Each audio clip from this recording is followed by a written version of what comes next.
Hello everyone, welcome to the IFS all dear aspirants. तो उम्मीद है आप सभी बढ़िया होंगे और साथ ही में आपका प्रिपरेशन जो है आईआईटी एग्जाम के लिए एकदम बेस्ट लेवल के ऊपर चल रहा होगा। क्योंकि दोस्तों अब हम अगर बात करें तो लगभग 13 या 14 दिन हमारे पास बचे हैं। इन 14 डेज को हमें अच्छे से यूटिलाइज करना है। इन 14 डेज को हमें टेस्ट सीरीज में, रिवीजन में, मॉक टेस्ट में यूटिलाइज करना है। और साथ ही बच्चों आज हम बात करेंगे कि कंप्लीट जो टेस्ट पेपर है आपका आईआईटी एग्जाम का, उसको सॉल्व करने की क्या स्ट्रैटेजी होनी चाहिए। ये वीडियो इसलिए बनाया भी जा रहा है क्योंकि मुझे आज जो है वो बहुत बच्चों ने पूछा कि सर कुछ बताइए, क्या स्ट्रैटेजी फॉलो कर सकते हैं, क्या इसे क्वेश्चन को हम लगा सकते हैं। तो सोचा क्यों ना इसके ऊपर एक वीडियो ही बनाया जाए।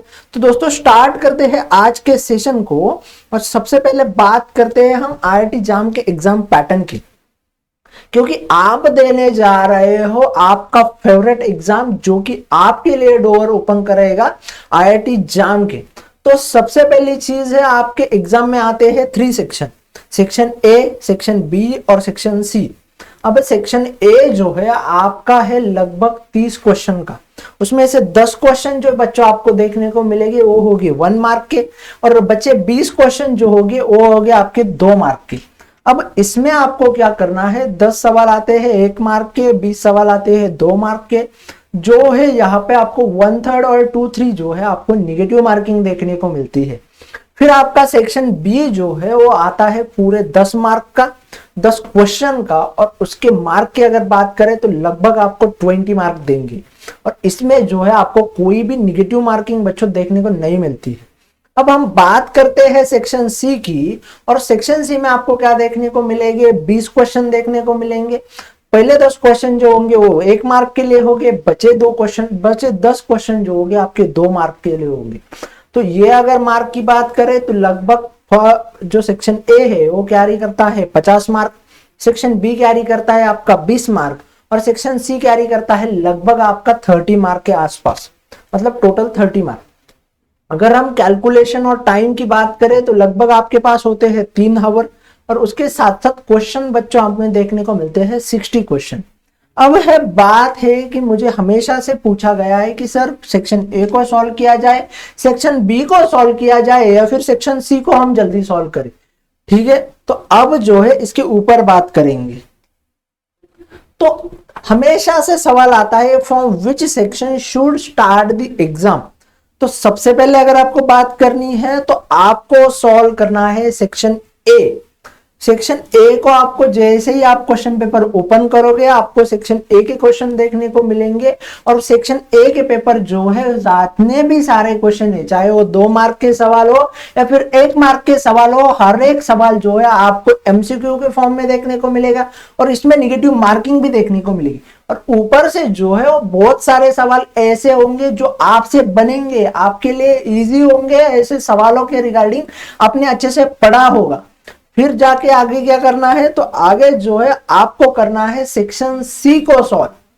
क्योंकि बात आती है सेक्शन सी की, हम ठहरे लाइफ साइंस के बच्चे, हम ठहरे बायोटेक्नोलॉजी के बच्चे, और हमें जो है बहुत फॉर्मूला जो है, कैलकुलेशन जो है, ये चीजें करने में हमें टाइम लगता है।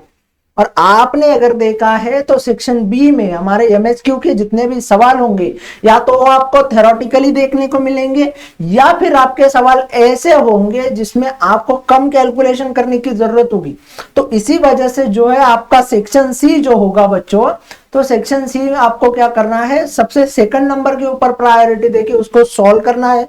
फिर जैसे ही आगे जाते हो तो आपको सॉल्व करना है कौन सा सेक्शन, तो आपको सॉल्व करना है सेक्शन बी वाला पोर्शन। मतलब सबसे पहले आपको सॉल्व करने हैं एमसीक्यू, फिर सॉल्व करने आपको नेट वाले सवाल, और फिर 3rd नंबर के ऊपर आपको सॉल्व कौन से करने हैं, तो आपको एमएसक्यू सॉल्व करने। और यही चीज जो है आपको फाइनल एग्जाम में भी याद रखनी है। सेम इसी वजह से आपको फाइनल एग्जाम के पेपर को देके जाना है। फिर आगे बढ़ते हैं और बच्चों बात करते हैं कुछ अलग चीजों की। सो स्ट्रैटेजी इन एग्जाम हॉल क्या होनी चाहिए। तो एग्जाम हॉल में सबसे पहले स्ट्रैटेजी की बात करें तो first do all simple question. जितने भी इजी क्वेश्चन है, जितने इजी क्वेश्चन आपको लगते हैं आपसे सॉल्व हो रहे हैं, आपको आते हैं, आपके स्ट्रॉन्ग पॉइंट से, तो उन सारे क्वेश्चन को एक बार सबसे पहले सॉल्व करो। जितने ज्यादा आप आपके अकॉर्डिंग क्वेश्चन को सॉल्व करोगे, आपका कॉन्फिडेंस बढ़ता जाएगा।